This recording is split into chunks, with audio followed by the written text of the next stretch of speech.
Dear students, good morning. ఇంతకుముందు మనం Plato ధర్మ సిద్ధాంతం గురించి మనం చెప్పుకున్నాం. ఇప్పుడు మనం ప్లాటో యొక్క తాత్విక ప్రభువుల పాలన గురించి తెలుసుకోవాలి. అయితే ప్లాటో ధర్మ సిద్ధాంతాన్ని ప్రతిపాదించడం ద్వారా వృత్తి నైపుణ్య సిద్ధాంతమును చెప్పాడు. అంటే ముఖ్యంగా మనకి ఏమిటి అంటే వ్యక్తిలో 3 గుణాలు ఉంటాయని, హేతువు, తర్వాత ధీరత్వము, ఇచ్ఛ, ఇలా 3 గుణాలు ఉంటాయని చెబుతూ ఈ మూడు గుణాలే రాజ్య వ్యవస్థలో 3 వర్గాలుగా ఏర్పడతాయని మనకి చెప్పాడు. అంటే ఇప్పుడు హేతువు ప్రాతిపదికగా పాలక వర్గము, తర్వాత ధీరత్వం ప్రాతిపదికగా సైనిక వర్గము, ఇచ్ఛ ప్రాతిపదికగా ఉత్పత్తి వర్గము అని 3 వర్గాలు ఏర్పడి ఈ 3 వర్గాల మధ్య సమన్వయం ఏర్పడడం, అంటే ఏ వర్గానికి ఆ వర్గం తమ కర్తవ్య పాలనను సమర్థవంతంగా పరస్పర సహకారంతో నిర్వహించుకోవడం ద్వారా సమన్వయం జరిగి రాజ్య వ్యవస్థలో ధర్మస్థాపన జరుగుతుంది అనేటువంటి అభిప్రాయాన్ని ప్లాటో వ్యక్తం చేశారు. ఈ విధంగా వ్యక్తిలో ఉన్నటువంటి 3 గుణాలు రాజ్య వ్యవస్థలో మనకి కనిపిస్తాయి, 3 వర్గాలుగా ఏర్పడతాయని ధర్మ సిద్ధాంతాన్ని ప్రతిపాదించడం ద్వారా ఏమని చెప్పాడు అంటే వ్యక్తి యొక్క విరాట్ స్వరూపమే రాజ్యము అని చెప్పాడు. అంటే వ్యక్తి యొక్క విరాట్ స్వరూపం అంటే విస్తృత రూపము అని అర్థం. వ్యక్తి యొక్క విరాట్ స్వరూపం రాజ్యము అని చెప్పాడు. మ్యాగ్నిఫైడ్ ఇండివిజువల్ అని చెప్పాడు. స్టేట్ ఈజ్ మ్యాగ్నిఫైడ్ ఇండివిజువల్ అని చెప్తాడు. అంటే ఈ వ్యక్తిలో ఉన్న 3 గుణాలు 3 వర్గాలుగా ఏర్పడ్డాయని చెప్తున్నాం కదా, అందుకని విస్తృత రూపం దాల్చినట్లయితే అది రాజ్య వ్యవస్థ అవుతుంది అనేటువంటి అభిప్రాయాన్ని చెప్పాడు. అయితే ఈ విధంగా ఆదర్శ రాజ్య స్థాపన జరుగుతుంది. అంటే ధర్మ సిద్ధాంతం ద్వారా ఆదర్శ రాజ్యాన్ని ప్రతిపాదించడానికి చూశారు. ఆదర్శ రాజ్యము అనేది ఆదర్శ పౌరులపైన, ఆదర్శ పాలకులపైన ఆధారపడి ఉంటుంది అనేది ప్లాటో యొక్క అభిప్రాయం. అయితే మనకి ఇక్కడ ఆదర్శవంతమైనటువంటి రాజ్యంలో ఆదర్శ పాలకులు ఎలా ఉంటారు అనే దాని మీద ప్లాటో చెప్పింది అంటే ఏమిటి అంటే తాత్విక ప్రభువుల యొక్క పాలన ఆదర్శ రాజ్యం అవుతుంది అన్నారు. అంటే ఆదర్శ రాజ్యం ఏర్పడాలి అంటే పాలకుడు తత్వవేత్త అయి ఉండాలి అన్నది ప్లాటో యొక్క అభిప్రాయం. తాత్విక ప్రభువుల పాలన ఉంటే అది ఆదర్శ రాజ్యం ఏర్పడుతుంది అన్నది ఆయన యొక్క అభిప్రాయం. అంటే ఇక్కడ మనకి ఈ ధర్మ సిద్ధాంతం ద్వారా రిపబ్లిక్లో తాత్విక ప్రభువుల పాలన గురించి వివరించడానికి ప్లాటో ప్రయత్నం చేశారు. అయితే తాత్విక ప్రభువుల పాలన ద్వారా ప్రజాక్షేమం సాధించబడుతుంది అనేటువంటి నమ్మకంతో ఆయన తత్వవేత్త పాలకుడు కావాలి అని చెబుతూ ఇక్కడ ఏమని చెప్పాడు అంటే తత్వవేత్త తయారు కావడానికి ఒక విద్యా విధానం అనేటువంటి విషయాన్ని ప్రతిపాదిస్తాడు. అలాగే తర్వాత రెండోది ఏమిటంటే తత్వవేత్త కూడా అంటే పాలకుడు కూడా స్వార్థపరుడు కాకుండా ఉండడానికి, నిస్వార్థంగా పరిపాలన చేయడానికి కమ్యూనిజం అనేటువంటి విధానాన్ని ప్రతిపాదించాడు. ఈ విధంగా తాత్విక ప్రభువుల పాలనకి ఎక్కువ ప్రాముఖ్యతని ఇవ్వడం కనిపిస్తుంది. ఎందుకు ప్లాటో ఆదర్శ రాజ్యానికి తత్వవేత్త పాలకుడు కావాలి అని చెప్పాడు అనేది చూసినట్లయితే దానికి మనకి కొన్ని కారణాలు కనిపిస్తాయి. అందులో మొదటి ఏమిటి అంటే ప్లాటో ప్రజాస్వామ్యాన్ని వ్యతిరేకిస్తారు. ఆయనకి ప్రజాస్వామ్యం అంటే ఇష్టం ఉండదు. ఎందుకంటే ప్రజాస్వామ్యము అనేది అసమర్థుల పాలన, అవివేకుల పాలన అనేటువంటి అభిప్రాయానికి వస్తారు. ఎందుకంటే ఆనాడు ఏథెన్స్లో ఉన్నటువంటి పద్ధతి, పాలకుల్ని నియమించుకునే పద్ధతి ఏమిటి ఉంది అక్కడ అని చూస్తే లాటరీ పద్ధతి ద్వారా పాలకుడు అధికారంలోకి రావడం అనేటువంటిది ఉండేది. ఈ పద్ధతి వల్ల ఏమిటి అంటే అసమర్థులు, ఏమాత్రం పరిపాలనా నైపుణ్యం లేనటువంటి వాళ్ళు పాలకులుగా వచ్చేవారు. అందువల్ల ఏమైంది అంటే ఏథెన్స్ అన్ని విధాల అన్ని రంగాల్లోనూ దిగజారిపోయింది అనేది జరిగింది. అయితే ఇక్కడ అందుకే ప్లాటో కూడా ఒక విషయం చెప్తాడు. ఏమన్నాడు అంటే ఒక కార్పెంటర్ అవ్వాలంటే కనీసం ట్రైనింగ్ అనేది ఉండాలి, కానీ ఏథెన్స్లో పాలకుడు అవ్వాలి అంటే ఇలాంటి ఏ పరిజ్ఞానం అక్కర్లేదు, లాటరీలో అదృష్టం తగిలితే చాలు పాలకుడు అయిపోతాడు అని ఒక వ్యంగ్యంగా కూడా చెప్పడం కనిపిస్తుంది. అయితే ఈ సమస్యలన్నింటికీ పరిష్కారం చేయాలి, ఏథెన్స్ని రక్షించబడాలి అంటే ఆయన తత్వవేత్త పాలకుడు కావాలి. తత్వవేత్త పాలకుడు అయినప్పుడు మాత్రమే ఆ నగర రాజ్యాల్లో ఉన్నటువంటి లోపాలు, పాపాలు కూడా ప్రక్షాళన చేయడం జరుగుతుంది. అటువంటి మహోన్నతమైన వ్యక్తి తత్వవేత్త అని ఆయన అభిప్రాయపడతాడు. అంటే తత్వవేత్త పాలకుడు అవడం వలన అతని యొక్క స్వభావం సరళము, ఆత్మనిగ్రహము, సుగుణ సంపన్నము అయి ఉంటుంది కాబట్టి ప్రజాక్షేమం సాధించబడుతుంది అని చెప్పాడు. ఇందుకు ఒక ఉదాహరణ కూడా ఆయన చెప్తాడు. ఏమన్నాడంటే ఒక సమర్థుడైనటువంటి డాక్టరు ఒక పేషెంట్ యొక్క ఆరోగ్య స్థితిని తన యొక్క సూక్ష్మ బుద్ధితో ఎలా అయితే పరిరక్షిస్తాడో, అలాగే తత్వవేత్త అయినటువంటి వాడు పాలకుడు అయితే తనకున్నటువంటి ధారణ సూక్ష్మ బుద్ధితో ప్రజాక్షేమాన్ని పరిరక్షిస్తాడు అనేటువంటి అభిప్రాయాన్ని ప్లాటో వ్యక్తం చేయడం కనిపిస్తుంది. ఆ విధంగా తత్వవేత్త పాలకుడు అవడం వలన ఒకవైపు రాజకీయ వ్యవహారాలు చక్కదిద్దుకుంటూ ప్రజల్లో విశ్వాసాన్ని పెంపొందించడం అనేది మరోవైపు చేస్తూ ఈ విధంగా వారి శ్రేయోభిలాషిగా ఏ ఫ్రెండ్, ఏ ఫిలాసఫర్ అండ్ గైడ్గా వారిని సంపూర్ణమైనటువంటి వ్యక్తులుగా తీర్చిదిద్దగలుగుతాడు తత్వవేత్త పాలకుడు అవుతే అనేటువంటి అభిప్రాయం చెప్తూ, పైగా ఇంకా ఏమంటాడు, తత్వవేత్త పాలకుడు అవడం వల్ల ఏమిటి అంటే అతనికి అణిచివేసే స్వభావం కానీ అహేతుకంగా ప్రవర్తించే ఉద్దేశం కానీ అతనికి ఉండదు, పదవీకాంక్ష ఉండదు, పదవులంటే పాకులాడడం, అధికారం కోసం పాకులాడడం ఇవేమీ ఉండవు, కాబట్టి తత్వవేత్త పాలకుడు కావాలి అనేటువంటి అభిప్రాయాన్ని మనకి ప్లాటో చెప్తాడు. అటువంటి తత్వవేత్త పాలకుడు అవ్వడం వల్ల మాత్రమే ప్రజాక్షేమం సాధించబడుతుంది అంటాడు. అంతే, ఇది తప్ప ఇంకా వేరే ఏ ప్రభుత్వ వ్యవస్థలోనూ ప్రజా ప్రయోజనం అనేది సాధ్యపడదు అనేటువంటి అభిప్రాయాన్ని ప్లాటో చెప్పడం జరిగింది.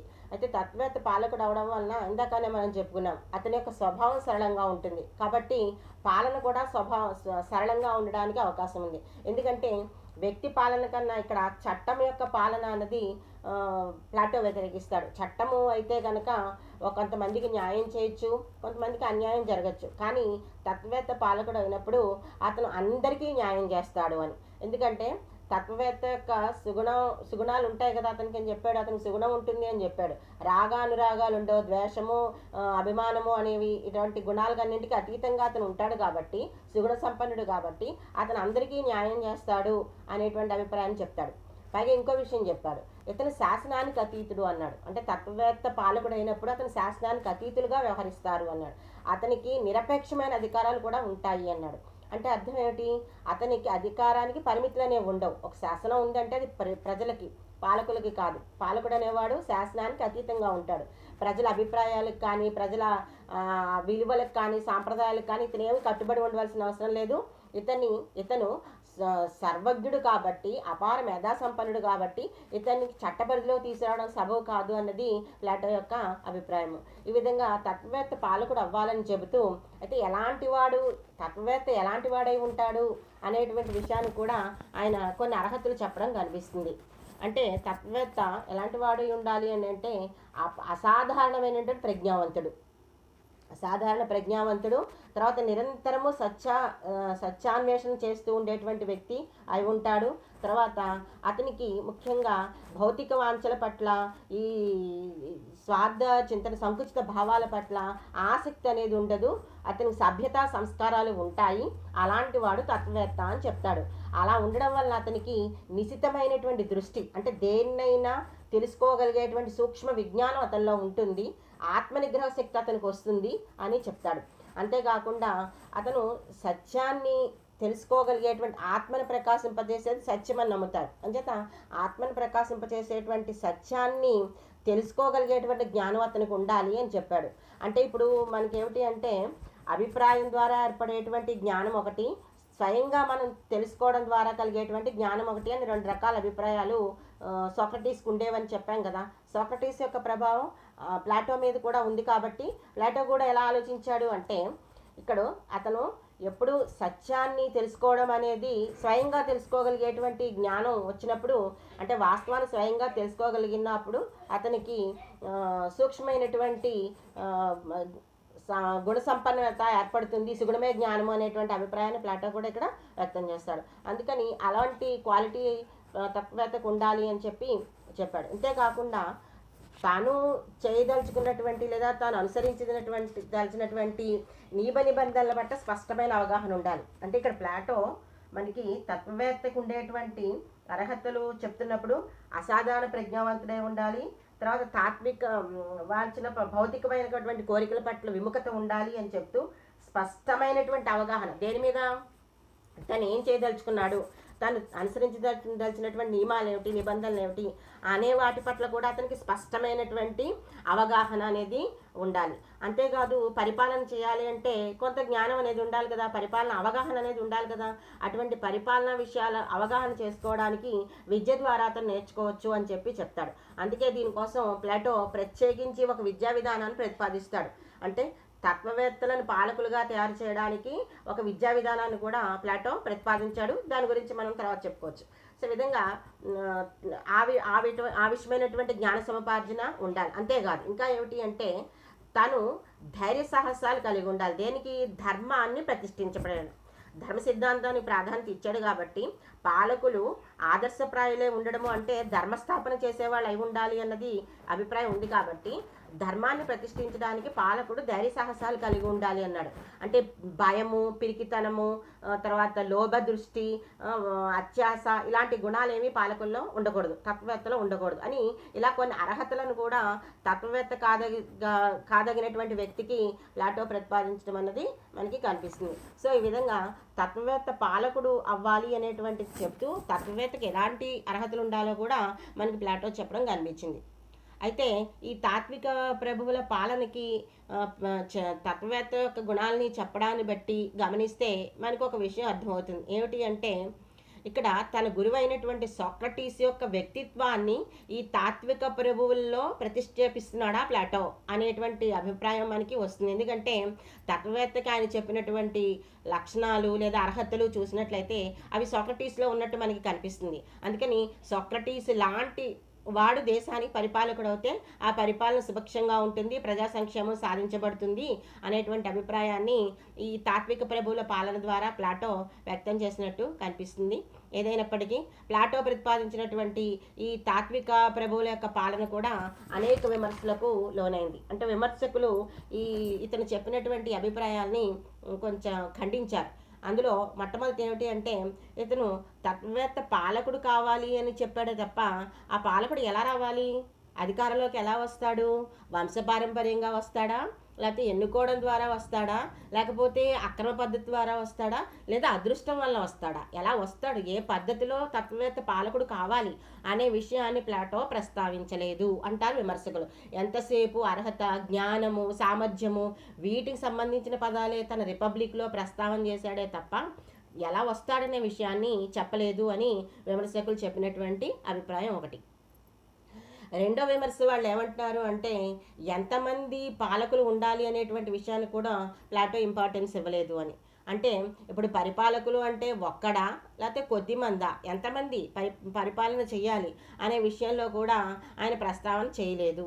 అసలు ప్రత్యక్ష ప్రజాస్వామ్యం కానీ పరోక్ష ప్రజాస్వామ్యం గురించి కానీ ఆయన అసలు ప్రస్తావన చేయలేదు అనేటువంటి అభిప్రాయాన్ని కూడా విమర్శకులు వ్యక్తం చేస్తున్నారు. పైగా ఇతను ఏమని చెప్తున్నాడు, తత్వవేత్త పాలకులు కావాలి అని చెబుతూ అతని అధికారాలు నిరపేక్షమైనవి అన్నాడు. అంటే అతని అధికారానికి పరిమితులు ఉండవు. అది పరిమితులు అంటే ప్రజలకు ఉంటాయి తప్ప ఈయన అధికారానికి పరిమితులు ఉండవు అనేటువంటి ఒక అభిప్రాయాన్ని చెప్పడం చూసినట్లయితే పాలకుడిని నియంతగా మారుస్తున్నట్టుగా మనకి కనిపిస్తుంది, నిరంకుశ ప్రభుత్వాన్ని సమర్థిస్తున్నట్టుగా మనకి కనిపిస్తుంది అన్నది విమర్శకుల అభిప్రాయం. అయితే ఇక్కడ ఒక విషయం చెప్పుకోవాలి. ఎందుకంటే ఇక్కడ నిరపేక్షమైన అధికారాలు పాలకునికి రిపబ్లిక్లో ప్రతిపాదించిన ప్లాటోయే దానిలో ఉన్నటువంటి లోపాన్ని గ్రహించి తర్వాత తన చివరి దశలో లాస్ అనే పుస్తకాన్ని రాశాడు. ద లాస్ అనే గ్రంథాన్ని రాసినప్పుడు అందులో ఈ లోపాన్ని సవరించుకున్నట్టు మనకి కనిపిస్తుంది. ఆ విధంగా చెప్పచ్చు ఈ విషయంలో. తర్వాత ఇంకోటి ఏమిటి అంటే ఇతను సమానత్వాన్ని ప్రతిపాదించలేదు అనేటువంటి విమర్శను కూడా చేశారు. ఎందుకని? పరిపాలకుడు అంటే రాజ్యంలో 3 వర్గాలు ఉంటాయి. పాలక వర్గము, తర్వాత సైనిక వర్గము, ఉత్పత్తి వర్గం అని 3 వర్గాలు ఉంటాయి. ఈ 3 వర్గాల్లో పాలక వర్గాన్ని తత్వవేత్తగా తాత్విక ప్రభువులుగా తీసుకున్నాడు. ఈయన తీసుకుని వాళ్ళకే దేశాన్ని పరిపాలించేటువంటి అవకాశం కల్పిస్తూ విద్యా విధానాన్ని కూడా ప్రతిపాదిస్తాడు. అందుకని మిగిలిన 2 వర్గాల యొక్క పరిస్థితి ఏంటి అని చూసినట్లయితే ఎప్పుడు ఈ తత్వవేత్తలు మాత్రమే పాలకులు కావాలే తప్ప మిగిలిన 2 వర్గాలకి పాలకులు అయ్యే అవకాశం లేదు. రెండోది ఏమిటి అంటే ఇది అప్రజాస్వామికంగా కూడా కనిపిస్తోంది. సమానత్వం లేకపోవడమే కాకుండా అప్రజాస్వామికంగా కనిపించింది విమర్శకులకి. ఎందుకంటే వాళ్ళు అనేది ఏమిటి అంటే ప్రజల్ని మనం 3 భాగాలుగా చేసినప్పుడు ఒక భాగం పాలకులు, ఇంకో భాగం సైనికులు, ఇంకో భాగం ఉత్పత్తి వర్గము, ఇలా 3 భాగాలుగా ఉన్నప్పుడు ఒక వంతు ఒక భాగం యొక్క అభిప్రాయాన్ని మిగిలిన 2 వంతులు కూడా వినవలసి వస్తుంది, గౌరవించవలసి వస్తుంది. మిగిలిన 2 వంతుల యొక్క అభిప్రాయాలకి ఇక్కడ ప్రాముఖ్యత అన్నది లేదు అనేటువంటిది అప్రజాస్వామికము అనేటువంటి విషయాన్ని విమర్శకులు చెప్తున్నారు. పైగా రెండోది ఏమిటి అంటే, ఎప్పుడు వీళ్ళు సైనిక విధి నిర్వహించడము, ఉత్పత్తి విధి నిర్వహించడమే తప్ప వీళ్ళకి పాలకులయ్యే అవకాశం లేదు. కాబట్టి వీళ్ళలో ఒక రకమైన అసంతృప్తి ఏర్పడి తిరుగుబాటు చేసేటువంటి అవకాశం కూడా ఉంటుంది. ప్రజాస్వామ్యం అంటే సమానత్వం ఉంటుంది, ఏ ఒక్కరికైనా ప్రభుత్వంలోకి వచ్చే అవకాశం ఉంటుంది. అది ఆధునిక కాలంలో మనం చూస్తున్నటువంటి ప్రభుత్వ పద్ధతి. కానీ ప్లాటో ప్రతిపాదించిన ప్రభుత్వ విధానంలో ఇక్కడ తత్వవేత్త మాత్రమే పాలకుడు అవుతాడు తప్ప మిగిలిన వాళ్ళు ఎవరికి పాలకులయ్యే అవకాశం రావట్లేదు. అంటే సమానత్వం లేదు, ప్రజాస్వామిక వ్యవహారం కూడా మనకు కనిపించట్లేదు అనేటువంటి ఒక విమర్శని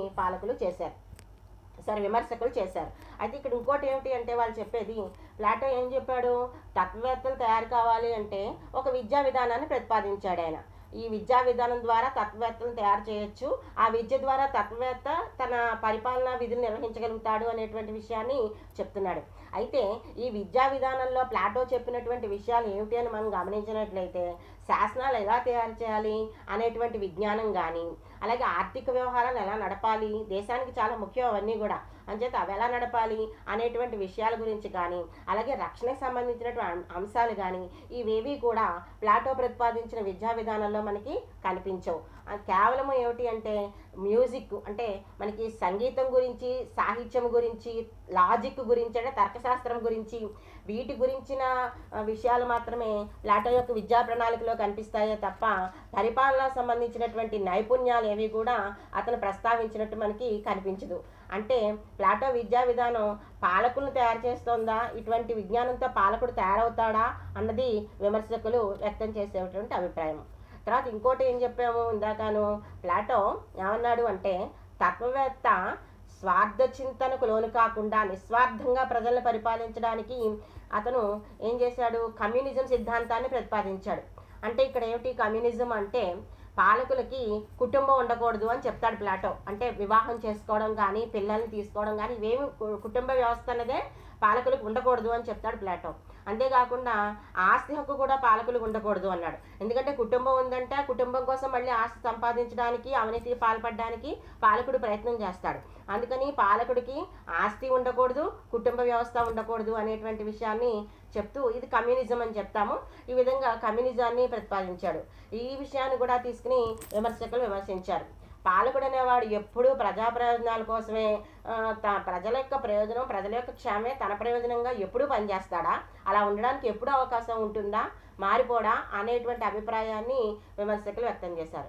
పైగా కుటుంబ వ్యవస్థ లేకుండా ఉండడం అనేది సాధ్యమయ్యేటువంటి పనేనా, అసలు జ్ఞాని అనేవాడు రాజకీయాల్లో వస్తాడా, రాజకీయాలు రావడానికి ఆసక్తి చూపిస్తాడా? అసలు ఇక్కడ ప్లాటో చెప్తున్న విషయాలు చూసినట్లయితే అతను పాలకుల్ని తయారు చేయడానికి ఉద్దేశించాడా, లేకపోతే బైరాగుల్ని, సన్యాసుల్ని తయారు చేయడానికి అతని సిద్ధాంతం ఉందా అనేటువంటి అభిప్రాయాన్ని కూడా విమర్శకులు వ్యక్తం చేస్తున్నారు. ఇలాగా అనేక విమర్శలు తాత్విక ప్రభువుల పాలన పైన మనకి కనిపిస్తాయి. అయితే ఎన్ని విమర్శలు ఉన్నప్పటికీ కూడా ప్లాటో యొక్క ఈ ఆదర్శరాజ్య స్థాపనలో అతను చెప్పినటువంటి ఒక తత్వవేత్త పాలకుడు కావాలి అని చెప్పడం అనేది చాలా ఉన్నతమైన విషయంగా మనం గమనించాలి. ఎందుకంటే ఏ రకమైనటువంటి రాగద్వేషాలు లేనటువంటి ఒక వ్యక్తిగా తత్వవేత్త ఉంటాడు. ఎప్పుడు తత్వవేత్త అనేవాడు అన్నింటికీ అతీతంగా ఉండి సుగుణ సంపన్నంగా ఉంటాడు. కాబట్టి అలాంటి ఒక మహోన్నతమైన వ్యక్తి ద్వారా దేశంలో పరిపాలన సుభిక్షంగా ఉంటుంది అనేటువంటి అభిప్రాయంతో అతని ఈ సిద్ధాంతాన్ని ప్రతిపాదించడం కనిపిస్తుంది. కాబట్టి ఆ భావాన్ని మనం తీసుకున్నట్లయితే చాలా ఉన్నతమైనదిగా మనం చెప్పుకోవచ్చు. సో ఇది తత్వవేత్త పాలకుడు కావాలి అని ప్లాటో చెప్పినటువంటి విషయం. అయితే తత్వవేత్త పాలకునిగా తయారు చేయడానికి ప్లాటో చెప్పినటువంటి విధానాలు 2 ఉన్నాయని చెప్పుకున్నాం. అందులో ఒకటి విద్యా విధానం. ఆ విద్యా విధానం ఏదన్నది ఒకసారి మనం తెలుసుకుందాము. అయితే ప్లాటో ఆదర్శ రాజ్యంలో ఆదర్శ పౌరులు, ఆదర్శ పాలకులు తయారు కావడానికి ఆయన ప్రతిపాదించినటువంటి విద్యా విధానం. అయితే ప్లాటో విద్యా విధానాన్ని ప్రతిపాదించడానికి తత్వవేత్త పాలకుడు కావడం అనేటువంటి మెయిన్ ఉద్దేశంతో చెప్పడం కనిపిస్తుంది. కాబట్టి ఆయన ఏం చేశాడంటే ఆనాడు గ్రీకు నగర రాజ్యాల్లో ఉన్నటువంటి విద్యా విధానాల్ని మొదట లోతుగా పరిశీలించాడు. అంటే ఎలాంటి విద్యా విధానం ఈ నగర రాజ్యాల్లో అమల్లో ఉంది అనేటువంటి విషయాన్ని, దానిలో ఉన్న మంచి చెడులు అన్నీ కూడా పరిశీలన చేసి అప్పుడు తను ఒక సమగ్రమైన విద్యా విధానాన్ని రూపొందించే ప్రయత్నం చేశాడు. ముఖ్యంగా ఆయన స్పార్టా, ఏథెన్స్ నగరరాజ్యాల్లో ఉన్నటువంటి విద్యా లక్ష్యాలన్నింటినీ కూడా పరిశీలన చేసి వడపోసి అప్పుడు తన విద్యా విధానాన్ని రూపొందించడం అనేది చేశాడు. అంచేత ఆయన విద్యా విధానం అర్థం చేసుకోవడానికి ముందు మనం చేయాల్సిన పని ఏంటి అంటే ఆ స్పార్టాలోను ఏథెన్స్లోను ఎటువంటి విద్యా విధానం ఉంది అన్నది ఒకసారి మనం తెలుసుకోవాలి. ఇప్పుడు ఈయన ఏథెన్స్ పౌరుడు కదా. ఏథెన్స్లో ఉన్నటువంటి విద్యా విధానం చూసినట్లయితే అది ప్రైవేటు, అంటే విద్యా వ్యవస్థలన్నీ కూడా ప్రైవేట్ వ్యక్తుల చేతుల్లో ఉన్నాయి.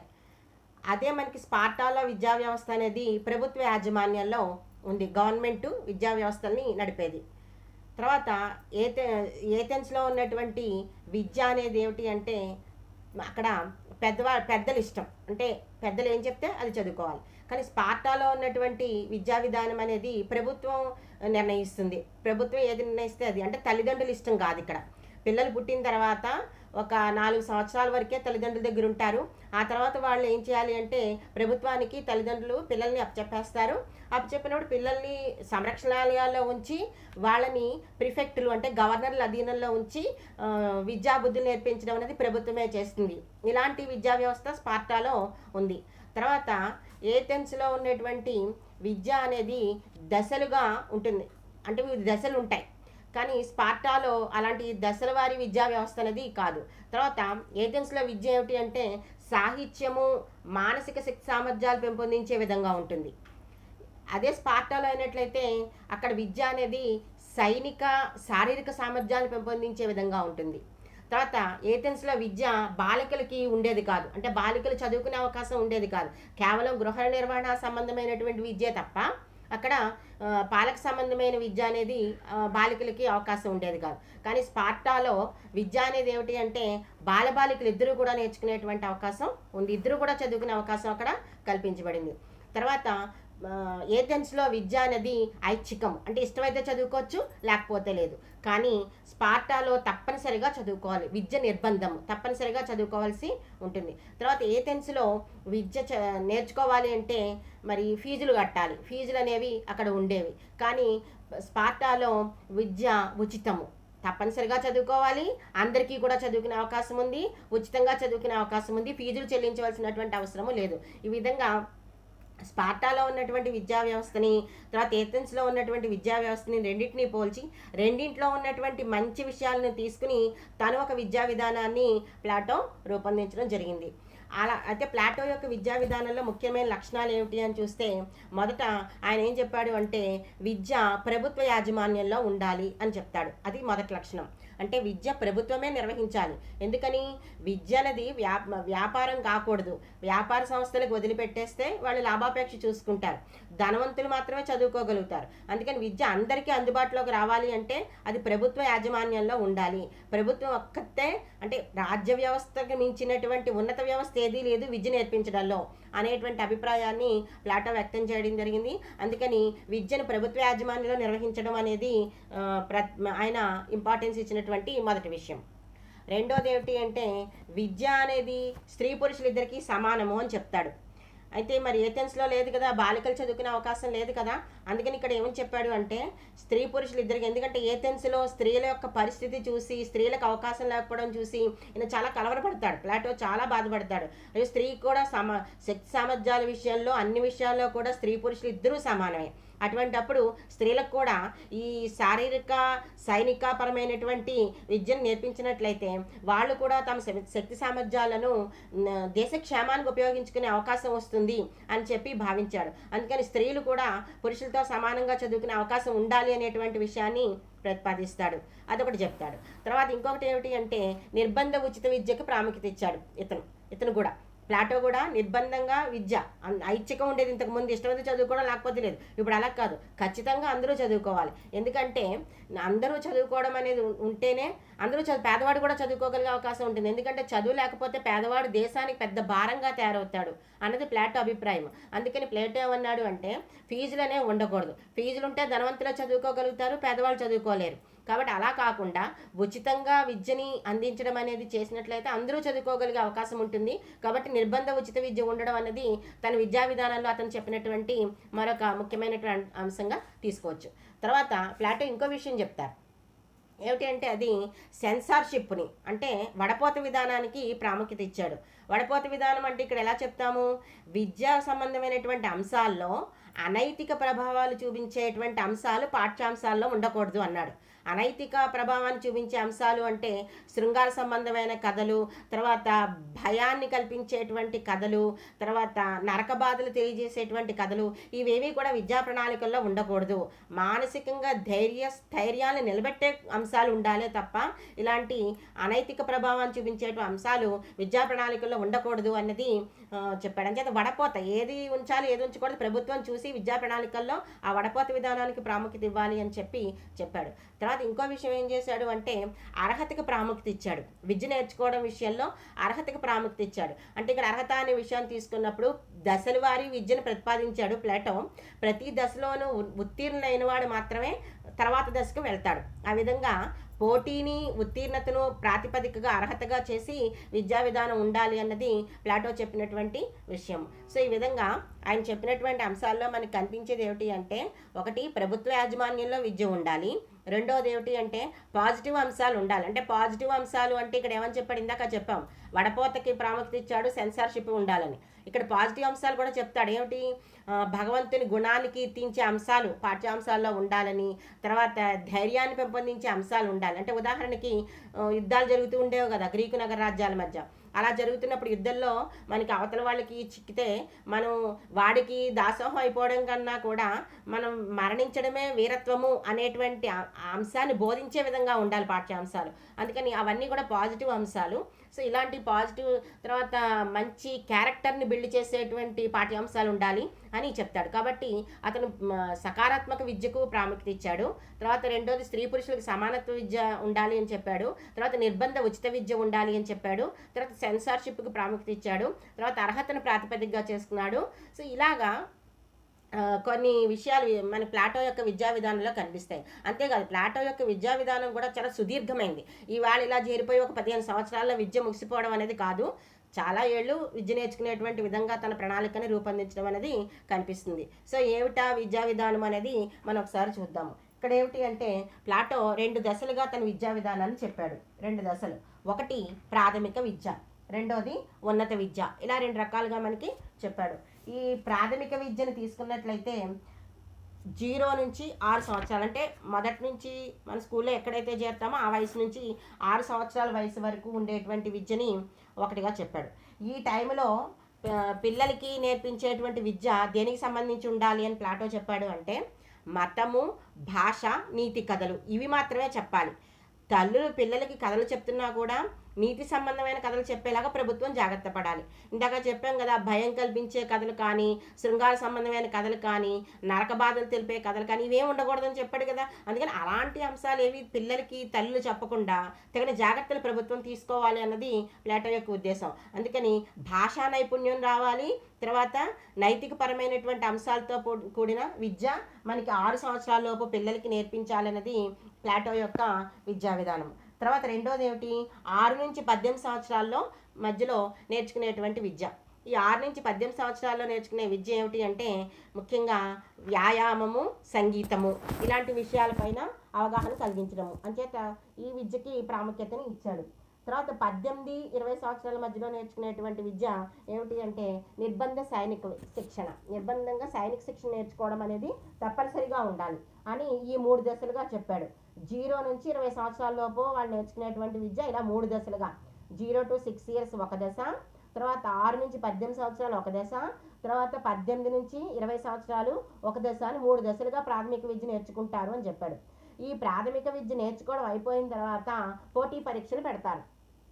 పరీక్ష పెట్టినప్పుడు ఆ పరీక్షలో ఎవరైతే ఉత్తీర్ణులు అవుతారో వాళ్ళు ఉన్నత విద్యకు వెళ్తారు. ఉత్తీర్ణులు కానటువంటి వాళ్ళు వ్యవసాయమో వ్యాపారమో వాణిజ్యమో చేసుకోవాలి. ఇలా చెప్పాడు తన విద్యా విధానంలో. తర్వాత నెక్స్ట్ రెండో దశ ఏది? ఉన్నత విద్య. ఉన్నత విద్య వచ్చేసరికి దీన్ని కూడా ఆయన విభజన చేశాడు, 2 దశలుగా విభజన చేశాడు. 2 దశల్లో ఏమిటి అంటే 20 నుంచి 30 సంవత్సరాల మధ్యలో చదువుకునేటువంటి విద్య, రెండోది 30 నుంచి 50 సంవత్సరాల వరకు చదువుకునేటువంటి విద్య. ఈ విధంగా రెండు రకాలుగా కూడా విభజన చేశాడు. మొదటిది ఏమిటి?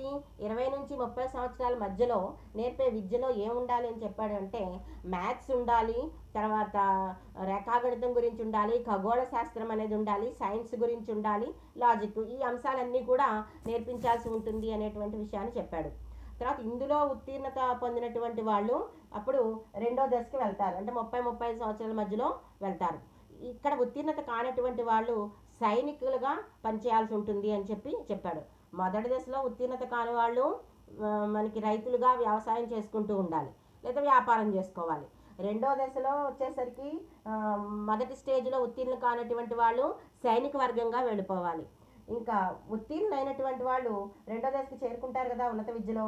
ఆ రెండో దశలో 30-35 సంవత్సరాల మధ్యలో వాళ్ళకి నేర్పించేటువంటి విద్య ఏమిటి అంటే అక్కడ తత్వవేత్తలు పాలకులు కావాలి కాబట్టి వాస్తవంగా తెలుసుకునేటువంటి జ్ఞానం, అంటే ఇందాక సుగుణమే జ్ఞానం అని చెప్తాడు కాబట్టి వాస్తవికంగా తన యొక్క జ్ఞానంతో నేర్చుకునేటువంటి సత్యాలను తెలుసుకోవడం అనేటువంటిది చేయడము.